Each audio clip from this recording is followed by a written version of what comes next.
Hello friends, எப்படி இருக்கீங்க? First 2 செஷன்ஸில் பார்த்தோம். ஒர்க்கிங் எப்படி பண்ணி தான் இப்போ பார்த்துட்டு வரோம். இப்போ அதில் முக்கியமானது லாஸ்ட் டைம் நான் பண்ணேன் இந்த கம்ப்ரெஷன் ஆஃப் ஆப்ரேட்டிங் சைக்கிள் அப்படின்னு சொல்லிட்டு முக்கியமானது. உங்களுடைய ஆப்ரேட்டிங் சைக்கிள் லென்த்தை நீங்கள் புரிஞ்சுக்கிட்டு அதுக்கேற்ற மாதிரி நீங்கள் மேனேஜ் பண்ணிங்கன்னா எஃபிஷியண்ட்டாக உங்களுக்கு நீங்கள் அதிகமாக சேல்ஸ் பண்ணலாம், அதிகமாக லாபம் பண்ணலாம், அதிகமாக கஸ்டமர் சாட்டிஸ்ஃபேக்ஷன் அதிகமாக இருக்குன்னு சொன்னேன். ஸோ அதனால் அந்த ஆப்ரேட்டிங் சைக்கிள் லென்த்து இது நான் லாஸ்ட் டைம் சொன்னேன். சப்போஸ் இல்லை operating cycle cash to cash cycle last time பார்த்தீங்க. இப்போ ஒரு ஒரு ஒரு கன்சர்ன் வச்சுருக்கீங்க, ஒரு கன்சர்னு அவர் நல்லா அவர் வந்து ஆப்ரேட்டிங் சைக்கிள் வந்து அவர் ஒரு 120 நாள் வச்சுங்களேன், கேஷ் போட்டு கேஷ் எடுக்கிறதுக்கு 120 நாள் வருது வச்சுங்களேன். 120 நாளில் ஒரு வருஷத்துக்கு 3 ஆப்ரேட்டிங் சைக்கிள். ஓகே, இன்னும் எஃபிஷியண்ட்டாக வேலை செய்கிறாரு, நல்லா மேனேஜ் பண்ணி நல்லா பக்காவாக பண்ணுறாரு எல்லாமே. அப்போ அவருக்கு வந்து ஆப்ரேட்டிங் சைக்கிள் லென்த்து வந்து 90 நாளில் கேஷ் எடுத்துடுறாரு. ஸோ ஒரு வருஷத்துக்கு எவ்வளோ எடுப்பார்? 4. இன்னொருத்தர் இருக்கார், அவர் இன்னும் நல்லா வேகமான நல்லா மேனேஜ்லாம் பண்ணிக்கிட்டு நல்லா ஸ்டாக்லாம் கரெக்டாக மேனேஜ் பண்ணி சீனில் எல்லாம் வாங்கி எல்லாம் பண்ணுறாரு. 60 டேஸில் பண்ணிடுறாரு, 6 சைக்கிள் வருது. ஸோ இந்த 3, 4, 6 இந்த சைக்கிள் ஆப்ரேட்டிங் சைக்கிள் இதில் எது சேல்ஸ் அதிகம், ப்ராஃபிட் அதிகம்? இதுதான் அதிகம். என்ன ரீசன்னா அதே பிஸ்னஸ் தான், அதே ஆக்டிவிட்டி, ஆனால் எஃபிஷியண்ட்டாக மேனேஜ் பண்ணுறதுனால அவருடைய லென்த் ஆஃப் ஆப்ரேட்டிங் சைக்கிளுடைய இது குறைக்கப்பட்டனால உங்களுக்கு வந்து டைம்லி குட்ஸு சேல்ஸு எல்லாம் கரெக்டாக போய் ஃபாஸ்ட்டாக பண்ண உங்களுக்கு வந்து சேல்ஸ் அதிகமாகும். யார் வந்து ஸ்டக்கப் ஆகிடுச்சு இழுத்துச்சுனாக்கா போச்சு. ஸோ இப்போ சேலஞ்ச் இதில் வருது எப்படின்னாக்கா ஆப்ரேட்டிங் சைக்கிள் ஒவ்வொருத்தரும் ஏற்கனவே சொன்னேன், ஒவ்வொரு இதை பொறுத்து இருக்குது, ஒவ்வொரு இண்டஸ்ட்ரியை பொறுத்து இருக்குது, ஒவ்வொரு உங்கள் கடையை பொறுத்து. ஒரே லைனில் ஃபேக்ட்ரியில் கூட சில பேருக்கு கம்மியாக இருக்கும், சில பேருக்கு கூட இருக்கும். ஏன்னா எஃபிஷியன்சி பார்க்கணும், முக்கியமான எஃபிஷியன்சி ஆப்ரேஷன் எஃபிஷியன்சின்னு சொல்லுவாங்க, நடைமுறை திறமை எப்படி இருக்குன்னு சொல்லிட்டு. ஸோ அதில் சில காரியங்கள்லாம் பார்க்கணும். அதுக்கேற்ற மாதிரி நீங்கள் வந்து என்ன பண்ணணும், உங்கள் இதை மாற்றிக்கணும். ஸோ எங்கே போகுது, நான் ஏற்கனவே சொன்னனால நீங்கள் பணம் எங்கே வருது, எங்கே போகுது, எப்படி எடுக்கிறீங்க, அது முக்கியமாக அந்த சைக்கிள் கண்டிப்பாக நீங்கள் புரிஞ்சிக்கணும். உங்கள் பிஸ்னஸில் தெரிஞ்சு இல்லைன்னா கஷ்டம். அதனால் எல்லா ஸ்டேஜ்லேயும் நீங்கள் பார்க்கணும். ஸோ அதில் பார்த்தீங்கன்னா இப்போ வந்து சேலஞ்ச் எப்படின்னா அந்த லென்த் ஆஃப் ஆப்ரேட்டிங் சைக்கிள் எப்படி கம்ப்ரெஸ் பண்ணுறது, அது பேர் இங்கிலீஷில் பார்த்தீங்கன்னா கம்ப்ரெஷன் ஆஃப் ஆப்ரேட்டிங் சைக்கிள். அதை சுருக்கக்கூடிய ஆப்ரேட்டிங் சைக்கிள். ஆப்ரேட்டிங் சைக்கிளை வந்து சுருக்கணும் அந்த லென்த்தை. ஸோ அது என்ன பண்ணலாம் அப்படின்னா, முதலாவது ஃபஸ்ட்டு இந்த ஹோல்டிங் பீரியட் இருக்குல்ல, ஸ்டாக் இங்கே 5 நாள் இங்கே 25 நாள் இருக்கு இல்லையா, அது வந்து நீங்கள் ரிடியூஸ் பண்ணணும். ரிடியூஸிங் ஹோல்டிங் பீரியட் ஆஃப் ஸ்டாக்கு. இப்போ ஸ்டாக் எப்படி ஹோல்டிங் பண்ணால், அப்போ நீங்கள் சரியான சப்ளையரை சூஸ் பண்ணணும். ஒரு சப்ளையர் 10 நாள் நான் தரான், இன்னொரு சப்ளையர் 5 நாள் தரேன்னா 10 நாள் யாருக்கு கொடுக்கணும் அவ்வளோ தான் நீங்கள் சூஸ் பண்ணணும். அப்போ உங்கள் ஹோல்டிங் பீரியடு குறைஞ்சிரும். புரியுதா உங்களுக்கு? ஸோ அதே மாதிரி ஸ்டாக்கை வந்து சில இன்வென்ட்ரி மேனேஜ்மெண்ட் பண்ணும்போது அதை நான் எக்ஸ்பிளைன் பண்ணுறேன். அதில் சில பிளான் ப்ரொசீஜர்ஸ் சில ஃபாலோ பண்ணணும். லீட் டைமில் வந்து கன்சப்ஷன் எப்படி பண்ணணும், லீட் டைம் எப்படி அசஸ் பண்ணுறது, எந்த செல்லருக்கு லீட் டைம்னா என்ன, ஒன்றும் இல்லை, இந்த ஆர்டர் கொடுத்து எப்போ வருது, ஆர்டர் கொடுத்து எப்போ வந்து குட்ஸ் வருது, அதான் லீட் டைம், வேறு ஒன்றும் இல்லை. அது டிரான்ஸ்போர்ட் சேர்ந்துட்டு டிரான்ஸ்போர்ட் அது நேரமாகவும் அவன் எடுக்கிற டைம் ஆகும், நீங்கள் எடுக்கிற டைம் ஆகும், நீங்கள் போட்டு உங்கள் ஆளுங்க சரியில்லை வச்சிங்களா முடிஞ்சிச்சு கதை. ஸோ அதை நீங்கள் போகிற டைமு, நீங்கள் எடுக்கிற டைமு, அங்கே ஆர்டர் கொடுக்குற டைமு, அவன் எடுக்கிற டைமு, இப்போ டிரான்ஸ்போர்ட்டில் வந்து சேர டைமு, இதெல்லாம் சேர்ந்து தான் லீட் டைம். எந்த செல்லருக்கு ரொம்ப கம்மியாக லீட் டைம் எடுக்கிறானோ அவனை நீங்கள் சூஸ் பண்ணணும். அஃப்கோர்ஸ் குவாலிட்டியில் காம்ப்ரமைஸ் பண்ணக்கூடாது. குவாலிட்டியில் நோ சான்ஸ். குவாலிட்டியில் நம்ம விட்டு கொடுக்கக்கூடாது. குவாலிட்டி நல்லா இருக்கணும். அதே சமயத்தில் லீட் டைம் எவ்வளோ சீக்கிரம் தரணும் அந்த செல்லை நீங்கள் சூஸ் பண்ணணும். அது இன்வென்ட்ரி இப்போ மேனேஜ்மெண்ட் பண்ணும்போது அதை கம்ப்ளீட்டாக நம்ம டிஸ்கஸ் பண்ணுவோம். ஸோ அதனால் முக்கியமானது இந்த கேஸு. ஸோ அதெல்லாம் பார்த்தா இந்த பிளான்டு ப்ரொசீஜர் ஸ்டாக்கை வந்து நீங்கள் சரியாக மேனேஜ் பண்ணினாக்கா அந்த ஹோல்டிங் பீரியட்லாம் குறைக்கப்படும். இங்கே 60 நாள் இருக்குல்ல, அது குறைக்கப்படும். அது 60 நாள் 40 நாள் ஆச்சுனாக்கா சீக்கிரம் முடிஞ்சிடும்.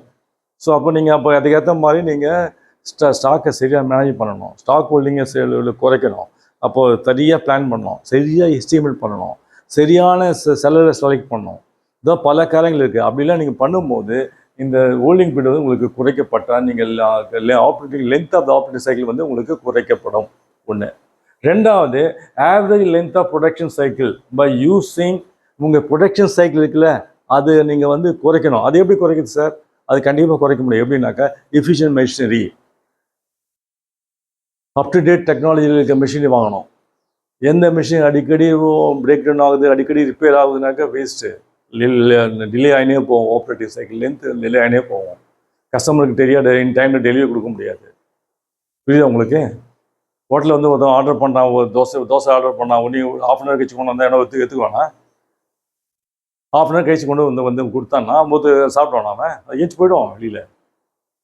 புரியுதா உங்களுக்கு? எஃபிஷியண்ட்டாக குக்கு, எஃபிஷியன்ட் சப்ளையர் எல்லாம் இருந்தாங்க. ஒரு எக்ஸாம்பிள் சொல்கிறேன். ஸோ உங்களுக்கு எல்லாம் கரெக்டாக ஆகும்.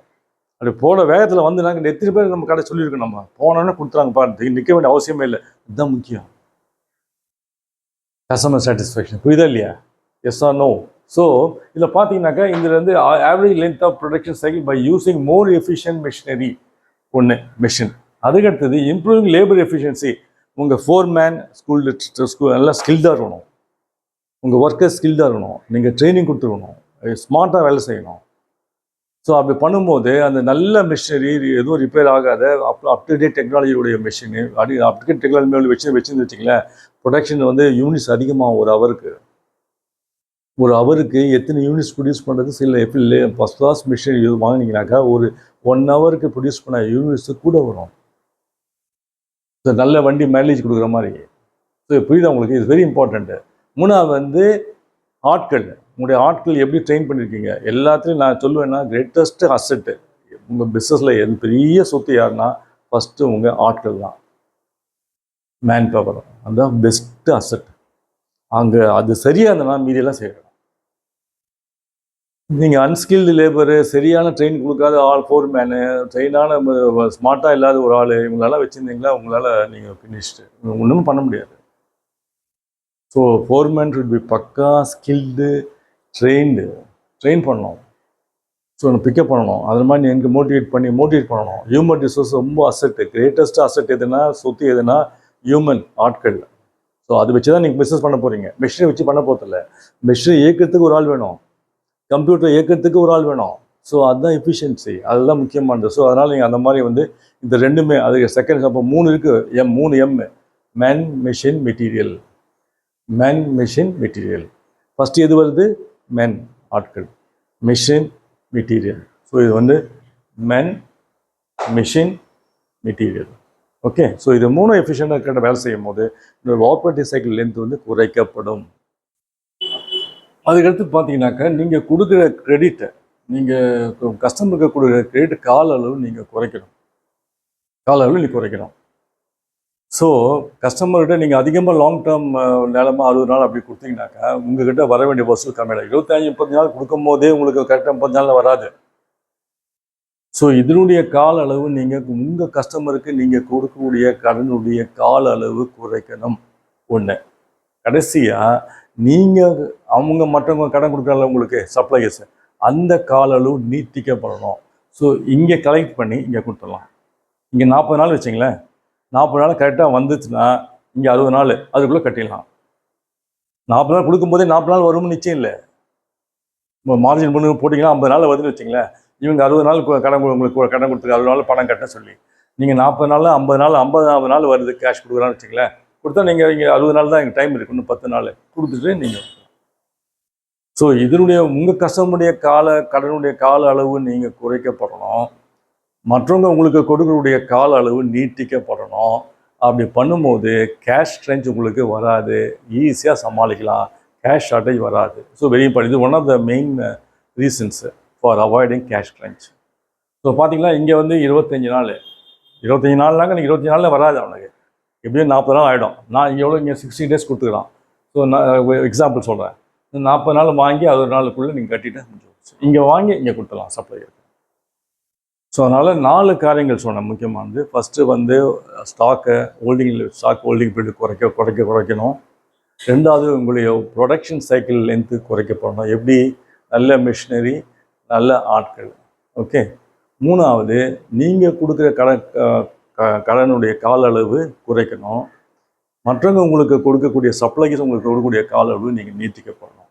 இந்த 4 நீங்கள் கடைப்பிடிச்சிங்கன்னா உங்கள் ஆப்ரேட்டிங் சைக்கிள் வந்து ரிடியூஸ்டு, கம்ப்ரஸ்டு, குறைக்கப்படுத்தா நீங்கள் சேல்ஸ் அதிகமாகும். எனக்கு 4 சுற்றுக்கு பதில் 4 ரொட்டேஷன் பதிலாக 6 ரொட்டேஷனாக்கா சேல்ஸ் கூட வரும்.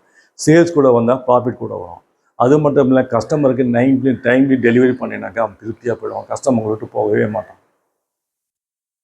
இல்லை உங்களுக்கு இந்த 4 காரியங்கள் நீங்கள் மனசில் வச்சிங்களா, அந்த கம்ப்ரஷன் ஆஃப் ஆப்ரேட்டிங் சைக்கிள் உங்கள் முதல்ல புரிஞ்சுக்கலாம். ஆப்ரேட்டிங் சைக்கிள் அதுக்கேற்ற மாதிரி நீங்கள் மேனேஜ் பண்ணிங்கன்னா 3 சொன்னாலும் மேன் மெஷின் மெட்டீரியல் நல்லா மேனேஜ் பண்ணிக்கலாங்க. ஈஸியாக நீங்கள் மேனேஜ் பண்ணலாம். லென்த்தை குறைக்கலாம், சேல்ஸ் இன்க்ரீஸ் பண்ணலாம், ப்ராஃபிட் இம்ப்ரூவ் பண்ணலாம், கஸ்டமரை உங்கள் விட்டு போகாதபடி நீங்கள் சர்வீஸ் இன் டைம் டெலிவரி பண்ணலாம். உங்களுக்கு புரிஞ்சுக்கணும்னு நினைக்கிறேன். அண்ட் டில் சச் புரிஞ்சு உங்களுக்கு பார்த்தா அப்படியே தெரியுது, புரிஞ்ச மாதிரி தெரியுது. Till such time, take care my friends, all the best, God bless you, thank you.